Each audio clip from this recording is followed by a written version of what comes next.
abantu benshi rero baba bashaka gushora mu kintu cyitwa real estate.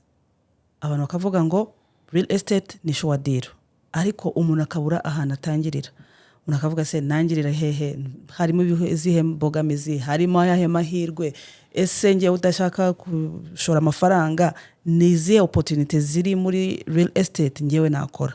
Uyu munsi ndi kumwe n'uwo Evode umaze imyaka myinshi cyane ari muri real estate. Ndashaka kugira ngo tugire igihe tuzajya tugira ama series yo gusobanura kuri topic runaka.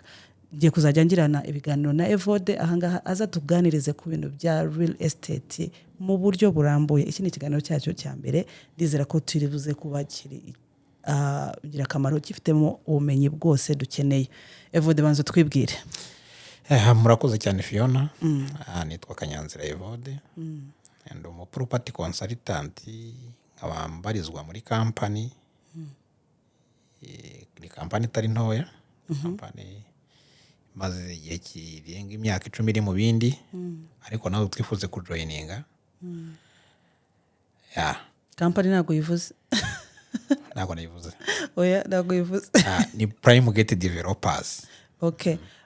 Umuntu urimo kumva ashobora kwibaza ese uvuze property consultant, ibyo bivuze iki? Umu property consultant. Umuntu mu consultant no umuntu ufiteho expertise cyangwa expert mu kintu runaka. Ushobora kudirecting undi muntu akamuyobora kugira ngo amugeze ku cyo yifuza. So yemwe urwo ruhande nza mu consultant kuri real estate. So no kuvuga ngo gukura umuntu kuri point 0 nkamugeza kuri point yifuza kugeraho. Ubu twese tugiye kwimagininga ko turi kuri 0. Yego, kano kanya. Aka kanya kugira ngo ibintu bize kugenda neza. Ese iri jambo real estate wadusobanurira real estate irimo iki? Harimo ayahe mahirwe? Ariko tubanze twumve ikubiyemo iki? Ubundi muri rusange real estate ni jambo ry'inyamahanga uraryumva. Yego. Ariko ubundi real estate bisobanuye ubutaka n'ibiburiho. Ubutaka tubona kano kanya ibiburiho, ibyatsi, ibiti, amashyamba, ariko nibishobora kubakwaho. Harimo amazu, noneho hakazamo igice cyo hejuru y'ubutaka, handi amazu bitari limite kugera muri nivi 10 hejuru mu kirere. No munsi y'ubutaka handi dusangamo resources. Kuko hari igihe twubaka tukamanuka nka nivu nk'eshanu 10 yepfo hasi y'ubutaka hano tubona. Nicyo ngicyo real estate bivuze. Confusing mwana. Ngo no kuvuga ngo real estate no ubutaka na bino tububonaho kano kanya. Yego. Ariko n'ibindi bishobora kuza ariyo zo zizo nzu. Yego. Zishobora kuza zijya hejuru mu kirere cyangwa zikubakwa zimanuka. No muri nicyo ngicyo real estate. Mu Kinyarwanda ryasi byitwa umutungo utimukanwa. Umutungo utimukanwa. Ubwo kuva ubu ngubu tugiye gukoresha rimwe na rimwe tuzajya dukoresha real estate, ubundi dukoresha umutungo utimukanwa. Yego. Ku muntu ushobora kuba dukurikiye uyu munsi utazi ngo ese muri real estate twumvishemo nyine ko harimo ubutaka n'ibyubatseho n'ibizubakwaho. Nizihe kategori zindi umuntu azi twaba dushobora kuba tutanazi umuryo udashobora gushoramo muri real estate? Yego, ubundi real estate igabanyijemo ibice nka 4. Ibyo bice 4 nibyo bishobora kubyara utundi duce duto, ariko ibice 4 by'ingenzi. Hari igice cya mbere aricyo kizamo amazu yo guturamo, aricyo bita residential. Hakaza ibice cya kabiri arizo bita inzu zitwa kamasho. Kamasho noneho hakaza kandi gace muri twa duce dutatu dusa nkaho tuza kurane n'imbuzi, dushobora kuza kurande tundi. Hakaza n'icyo bita mixed use. Inzu ivanze ishobora guturwamo ikanacururizwamo ikabamo ama office. Yego. Yego. Noneho kamasho ni zino nzu z'ubucuruzi. Yego. Ujye ugenda utanga ariko ishobora no kuvamo ama office. Hakaza icyo bita industrial and agriculture. Cyangwa inganda n'ubuhinzi. Kuko mu buhinzi naho tugiramo amazu yubakwa, icyo bita greenhouse yubatse mu mashashi nabyo biza nabyo biri muri muri real real estate. estate se kandi Mu izo kategori enye za real estate n'ako kantu k'ubuhinzi ako nibwo bwa mbere mwumvise. Yes. Ubwo urumva ko nanjye ndimo kwiga. Yego. Iyo umuntu agiye gutangira Yego. byakabaye amenya ayahe makuru, tuvuge ngo uyu munsi nangiye gutangira gutekereza kuri real estate, Yego. ni ayahe makuru ngomba kumenya y'ibanze? Ubundi real estate ni ikintu cyagutse, ariko ku kuntu ibintu byose byagutse bitewe n'ahantu turi, ibihugu turimo bikiyubaka, real estate ni kimwe muri backbone cyangwa uruti rw'umugongo rushobora gutwara ubukungu. Kuko nk'ubu ngubu nimba simfite amakuru neza, simfite statistique neza, ariko uyu munsi agaciro k'amaporoje ari hano agize 30% ka GDP y'igihugu, ndakeka kano kanya. Wow. Muri ya ntumbero y'igihugu cyifuza amazu 30,000 yo guturwamo bitarenze muri 2030, imbaraga igihugu kirimo kirashyira muri real estate cyangwa mu kubaka amazu zingana na protection umuturage wifuza gushora amafaranga muri real estate akwiye kugira. Ariko igihe cyose ahantu hari amahirwe y'ibijyanye n'amafaranga, habamo n'abarusahurira mu nduru. Aho ngaho barusahurira mu nduru ntabwo tubabura. Yego. Umuntu ashobora kuza ko garantisa akagiye kuguha ibintu bizima. Yes, kubikubitira akanabikora. Ariko ejo bikamunanira. Kuko real estate ni ikintu kinini uko nabivuze. Hariho warumbajije ngo ese umuntu ushaka kujoininga real estate cyangwa ushaka kwinjira muri real estate, gushora amafaranga muri real estate, yabigenza ati? Mbere na mbere no kureba ahantu hanyaho kwizerwa. Ahantu hanyaho kwizerwa ntago buri burebe mu mutima w'umuntu, byo ndabyumva. Ariko mbere na mbere ureba n'ukuntu ikigo ugiye gukora nacyo gishobora kuba cyubatse. Icyo kintu kiguha ishusho. Usanze umuntu ugiye gukorana nawe kugira ngo ugurire inzu, wa muntu utangiye kubaka, atangiye kubaka, ugiye kumugurira inzu nturuzura, kuko icyo kintu turanakizaho. Bidatinze uwo muntu niwe office, niwe byose, niwe ukora byose, niwe ukora management ya bya bindi akora, niwe mu finance, niwe ushinzwe abatekinisiye bo kuri tere, niwe ushinzwe guhandoringa abakiriya baguze, niwe ushinzwe kwamamaza. Nakuvuga ngo iyo join inzu umuntu igihe cyose uri muri risk. Mbere na mbere nimba company byanga byakunda kugira ngo umuntu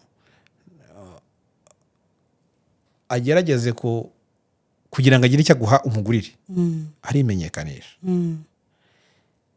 Nta kwimenyekanishaho, tera intambwe umenya aho akorera, umenya uko akora. Ese stirigitire y'imiyoborere yo muri kampani iyo ngiyo y'uwo muntu yubatse iti? N'ubu usanga ariwe muntu ku giti seta ibirenge. Real estate ni ikintu kinini. Inzu ntabwo yubaka ejo ngo buke yuzuye. Ntabwo ari ikintu wubaka mu kanya gato ngo kibe cyuzuye. Inzu nimba izatwara umwaka umwe, 2, 3 cyangwa umwaka umwe, amezi 12. Mu mezi 12 uwo muntu wizeye uhaye amafaranga yawe agomba kuba ari uwo kwizerwa, kuko abiri guprova mu bigaragara. Yego. Turimo noneho kuvuga kuri wa wundi ugiye gushoramo amafaranga, ariko siko twese dufite amafaranga yo gushoramo. Harimo abantu babonera akazi muri real estate. Hari ubwo bimwe biba bihari amahirwe ahari, ariko tutayazi.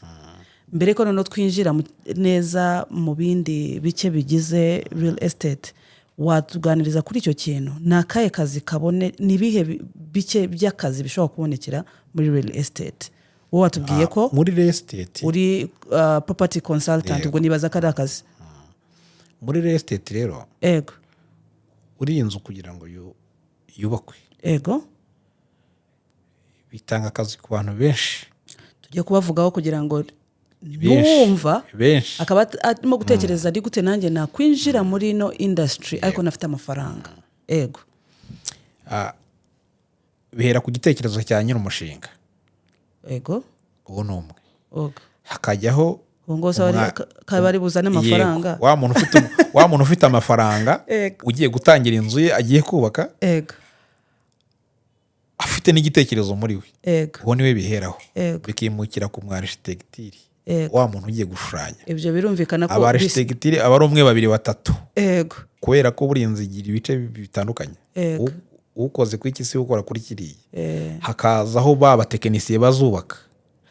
Ariko mu buryo bwagutse, reka tuve ko ibyo bintu biri tekiniko, we muntu wo hanze usanzwe utarize construction, utarize real estate, ni gute wa joining real estate? Amarembo arakinguye kuri buri muntu wese. Ubaye uri muri ofisi, wabikora nka side hustle itanakuvunnye. Side hustle ukora iki? Njye nashaka kugira ngo tubwire icyo bita uvuga amagambo ikintu bita brokerage, cyangwa gukora nk'umu agent, yes, cyangwa gukora nk'umuriyota. Wa muntu ushobora guhuza third party, umuntu ushobora guhuza umuntu nyiri inzu, wa muntu ufite nyiri projet, na wa muntu ushaka kugura inzu. Abo bantu bajura role ikomeye muri real estate. Yego. Aho hantu ubundi we umuntu uri hanze utarize ibyo bintu byose niho uba ukenewe. Birasaba ko uba wabyiga. Short course hano zirahari mu gihugu. Nibyo. Hari aho zigiye ziri. Amezi 3, amezi 2, amezi 3 no mu makaminuza hano. Nibyo. Yego. Nako nayembize. Nko mu kaminuza hano batanga amezi 6. Hari kaminuza uzi ibikora? Urugero University of Kigali. Yigisha real estate management. Wow, ntabwo yamamariza izakwishyura. Oya, ariko bagiramo icyo kintu cya real estate management kano kanya. Yego. Ushobora kubonamo certificate y'amezi 6 short course. Wow, ntabwo narimbize pe. Ese ubwo turimo kugavuga ku bakomisiyoneri. Yego. Abakomisiyoneri nabo mbona bagiramo ingero. Sibyo? Ese umuntu atangira ate kuvuga ngo ngiye gutangira gukora yenda ubukomisiyoneri ariko bw'amazu akiriritse, undi agahitamo akavuga nubwo ngiye nanjye ngiye gukora komisiyoneri y'amazu ari hejuru. N'icyo umuntu abatekereza uko nguko uriya abo twitwa ababoroka ari ikintu bita umukomisiyoneri cyaba ikintu giciriritse hano iwacu. Ubu twega hano na akazi gaciriritse, ibyo byo twarabirenze. Turimo turagenda tubirenga. Ariko nagira ngo mbabwire ko twabirenze ahandi simaze. Umuntu witwa uwo third party umukomisiyoneri. Yego. Nuko twamuhuje n'icyo kintu ari buhabwe cya komisiyo cyo kwitwa umukomisiyoneri. Yego. Ariko ubundi ni umuntu uje wa role ikomeye. Yego. Agomba guhitiramo nyiri gushaka ya property ishaka wa muntu ushaka kugura ahantu hanyaho mu buryo atamuhendesheje cyangwa mu buryo atamusikamiza. Ko hari ibintu bajya bavuga ko usanga mu buryo bumwe aba brokers bakora, ntabwo mbizi, ariko ko agenda akavugana na nyiri inzu akamubwira rero iyi nzu ndayishakamo amafaranga runaka, wowe nuyarenza nta kibazo. Uwa mukomisiyoneri kubera ko ashaka kugira ngo nawe aze kuryaho menshi, birumvikana akazamura inzu. Abantu bajya bivuga. Ese koko nibyo? Hanze muri rusange wenda birashoboka.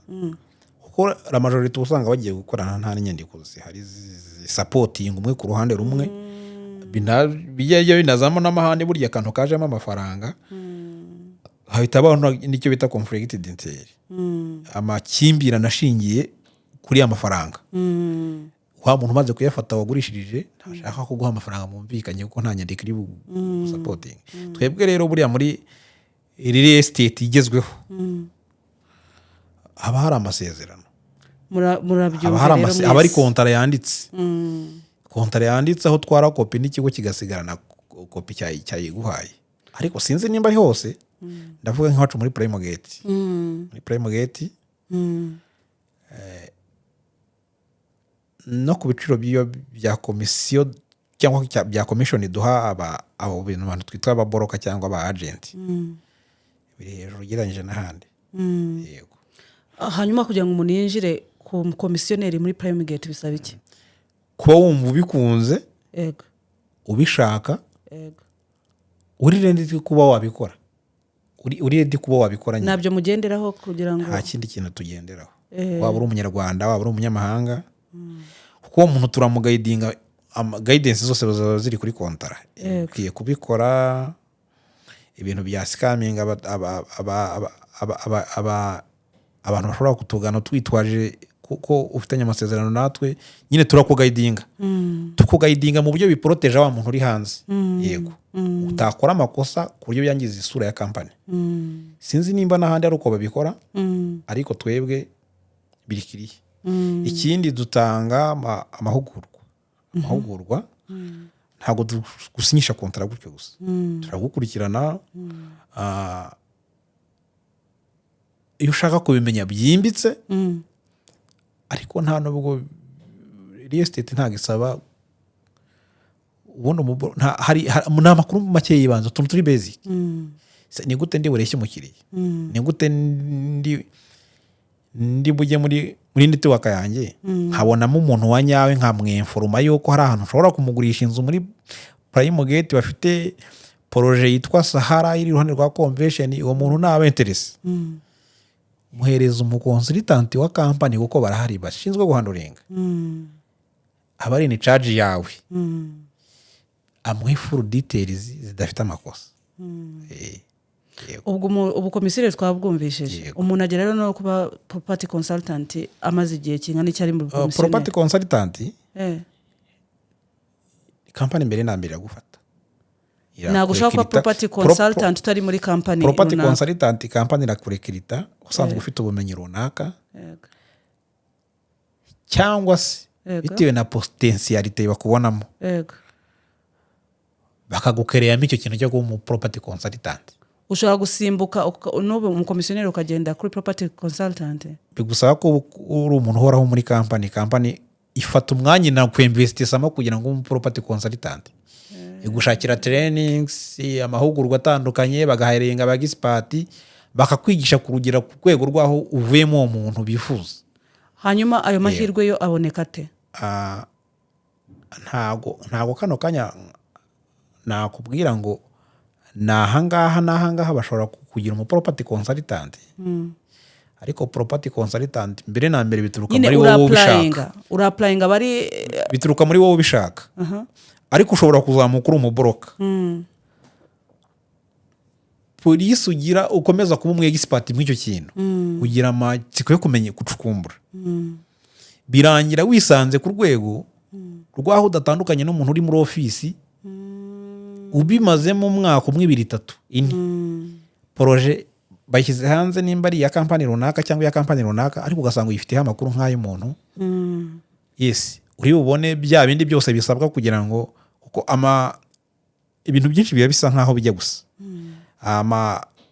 amaterime yo gukoresha iyo buze ngo soya meters ibintu byacu biyorwa muri metero n'amafaranga iki kintu mu madolari puru ese aya masimba akora iki ibyo bintu nyine kampani ikoresha bitewe n'icyo yahisemo gukoresha nicyo kintu kikugira umu consultant muri kampani ushobora kuba urimo gukorera bashobora kugutora uri umwana urangije kwiga kaminuza cyangwa segonderi uri umuhanga uzi kuvuga ntugira ubwoba ushobora gutunguka imbere y'umukiriya yes kuko barabiba traininga muganakora imyitozo kugira ngo batoranyemo abanyabo kuko babona ko bageze kuri rwa rwego kampani ikeneye hariho none ibindi byitwa ngo property management yo irigwa nk'uko umuntu yiga kuba mu accounting nk'uko umuntu yiga kuba umwubatsi yes irigwa kugeza ku cyiciro cyo hejuru cyane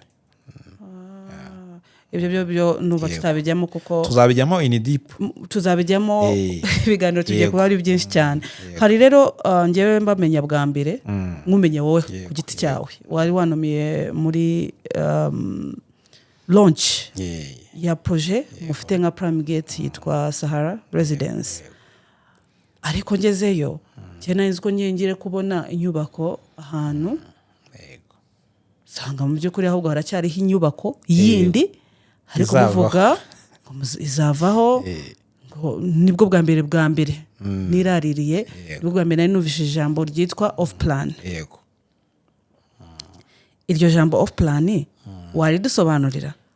murakoze cyane. naho ngaho urakoze cyane kumbaza icyo kibazo. Off plan ntabwo ari ikintu kiremwe natwe, urumva ni rya jambo ry'iritirano ry'inyamahanga. ariko iteka ryose ibintu byiza birimo amahirwe bibereye umunyarwanda. Yego. Off plan rero nk'uko bimbajije, ni uburyo umukiriya agura inzu iturutse ku mudevelopa. Umudevelopa ni wa wundi nyiri poroje. Mwana utaducyanga. Yego. Hajemo abantu bangahe? Reka mbigene shoti. Utaducyanga twavuze ngo ino class ni yibanze turimo kwiga. Off plan ni uburyo umukiriya agura inzu mbere yuko yubakwa cyangwa mbere yuko yuzura. Ishobora kuba iri kubakwa itaruzura cyangwa mbere yuko yubakwa. Akabaguze iki? Ugura ukuvuga ngo haba harasohotse igishushanyo. Icyizere. Haba harasohotse igishushanyo. Yego. Kirotorized ni urwego rubishinzwe aho hantu. Yego. Twarashushanyije inzu yacu izaba igeretse 13 urwego rushinzwe imyubakire, authority ishinzwe imyubakire muri icyo kigo yarabyo nako muri icyo gihugu cyangwa mu mujyi yarabyotorije. Muricara mukagena ibiciro mukahita mushyira hanze poroje igatangira kugurishwa. Ikintu bifasha rero aho hantu bifasha ndi ni ukuvuga ngo no munsi nimba hakenewe inzu zigeretswe 13 cyangwa 15 mu gihugu. Yego. Ese ko turi igihugu kikiyubaka, yego, abo bantu turabafite. Uwo muntu iyo tumukuyeho miliyoni 15 zubaka iyo nzu miliyoni 20 z'amadolari, ntaho hari. Bisaba kazubaka inzu ya kabiri. Mu by'ukuri yarafite ubushobozi, afite na business yakoraga. Ariko azongera kugira ubushobozi bwo kubaka inzu ya kabiri nk'iyo ngiyo hashize imyaka. Ariko habayeho return of investment, full return of investment yashoye muri yanzu. Amafaranga amaze kuyagaruza. Kugira ngo nongere nubaka indi. Nuko amafaranga yo kongera gushora nzaba nayabonye, kuko aya mbere nayashoye muri ya projet ya mbere. Ariko ikintu bifasha mu buryo bwo kubaka igihugu kandi vuba, nuko iyo nzu ya ingana ityo irimo units zigera muri 200. Yego. Biri bworohe ko buri muturage ahubwo dutanga ikaze iyo projet, buri muturage agahabwa ikaze mu kuguramo inzu ukabishoboye. Yego. Yego. Off plan rero itanga amahirwe kuko uyishyura bitandukanye na ready property. Ready property ni inzu iri hari irangiye kubakwa uyibona igeri iri ku isoko. Itandukanye na ready property. Kuri wo ukorera amafaranga bya buri kwezi runaka, uri mu kigo runaka, ubiterwa n'agaciro ka property ugiye kugura. Property ugiye kugura cyangwa umucuruzi, biguha amahirwe kuko urabizi ko umutima w'ubucuruzi nicyo bita cash flow. Kuko kuntu sako y'amafaranga, kuko amafaranga ahora azenguruka. Yego. Buri munyarwanda wese abifuza gutunga inzu. Yego.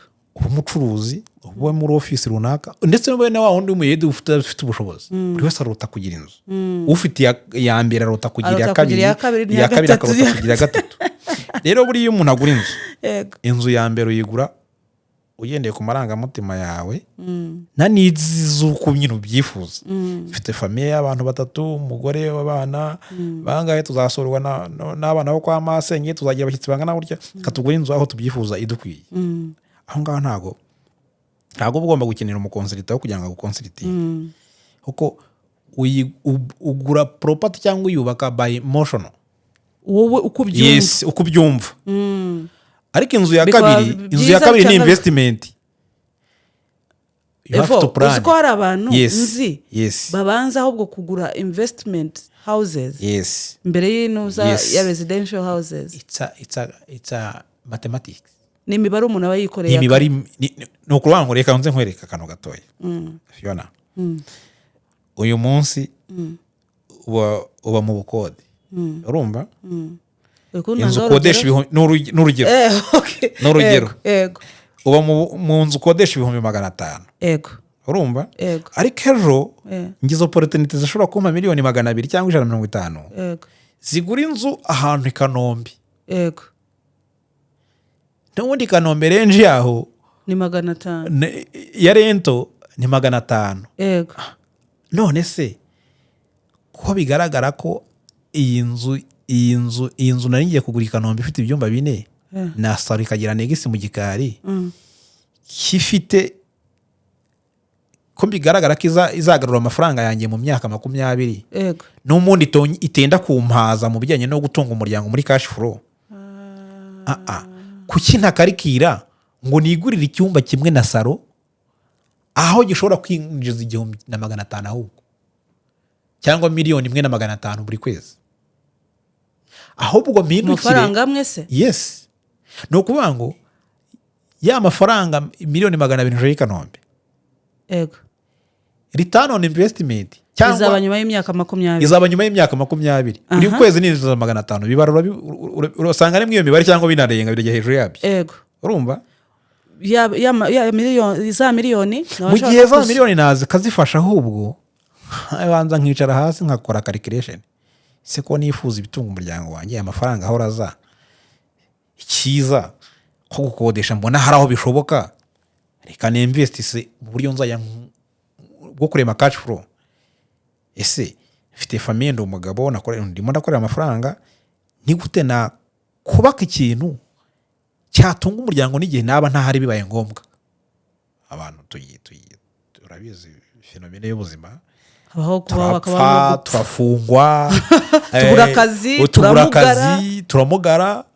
Yes ni igiki cyangoboka cyantungira umuryango mu buryo burambye.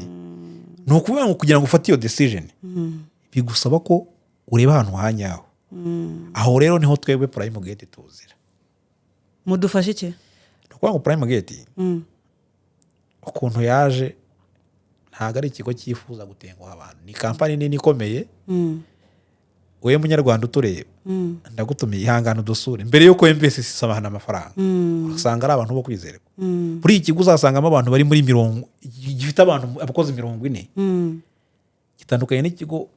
Gitandukanye n'ahantu ugiye gushora amafaranga hari umuntu umwe ufite abatekinisiye nka 3 muri mu ka office gato yakari kuri chantier bicaranye. Amafaranga yawe ntabwo uzamenya irengero ryayo. Prime Gate bari hano kugira ngo bahagume. Kampani y'Abanyarwanda yego igomba gukorera Abanyarwanda kandi igabakorera ibintu byanyabo byiza kwiye. None se Prime Gate ifite Sahara Residence gusa nka projet mufite? Sahara Residence ni projet yacu ya mbere. Okay. Yenda yitubwireho uko nkubwiye kari projet yacu ya mbere. Yego. Ntago ari uko turi bashyashya hano. Kampani yacu igizwe n'abantu barenze umwe bafite experience cyangwa expertise muri bino bintu bya real estate igihe kinini na construction industry. Over 10 years mu gice cy'ubucuruzi, over 10 years muri dufite nk'umuntu wakoze consultant muri real estate igihe kinini. Ni umwe muri ba nyiri kampani.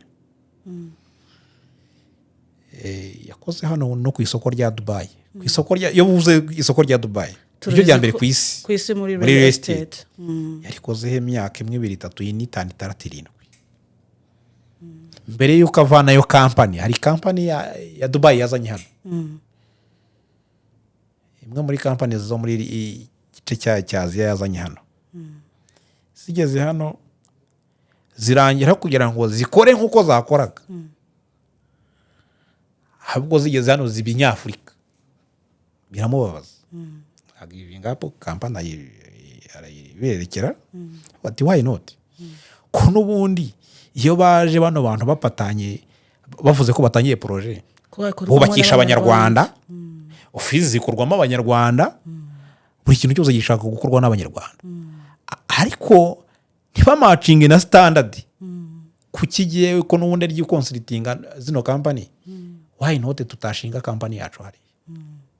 Nuko igitekerezo cyaje yegira bagabo nk'abangahe bakwizerwa agara abantu from nowhere. batangira prime gate igitekerezo ni uko cyaje ni ukuvuga ngo tumaze igihe kinini duhara ariko nibwo tukigira ikintu cyacu icyo kintu cyacu rero dutangiye cyitwa Sahara ni projet igeretse 12 hejuru ya 12 hakaba penthouse ifitemo ama units y'ubwoko bubiri harimo 1 bedroom and 2 bedroom ikagira parking ikagira ama piscine ikagira gym ikagira side z'ubucuruzi hakaba ama supermarket ku buryo wa muntu uri mu iyo nzu akenera ibintu byose aho hakaba beauty salons restaurants everything aho ngaho ni like a hotel apartment. hanyuma amakuru umuntu ashaka kugira ngo amenye kuri ibyo bintu ayakura hehe agukura hehe wowe cyangwa na prime gate bafite platform zitandukanye hari X yahoze ari Twitter Instagram bafite website www.primegate developer ikindi dufite office Nyarutarama office Nyarutarama winjira mu kabuga ka Nyarutarama. Yes, winjira mu kabuga ka Nyarutarama dufite icyapa ku muhanda. Yego. Hari izindi projet muteganya kuzana nyinshi cyane. Tuzitege. Nibi kugira ngo ube prime gate cyari cyo. Wakwemera ko hari some countries mu kano karere zirenze ebyiri. Zatangiye kuba interested ko twajya gutangira projet wabo bivuye mu government. No kuvuga ngo na prime gate gutangira hano ntago ari by accident twaje dukenewe. Yes, sinzi icyo ndi kuvuga ni muri ku cyuma. Nacyumvishije twaje dukenewe ndetse n'ibyo twifuza guha abanyarwanda ni ibyanyabyo.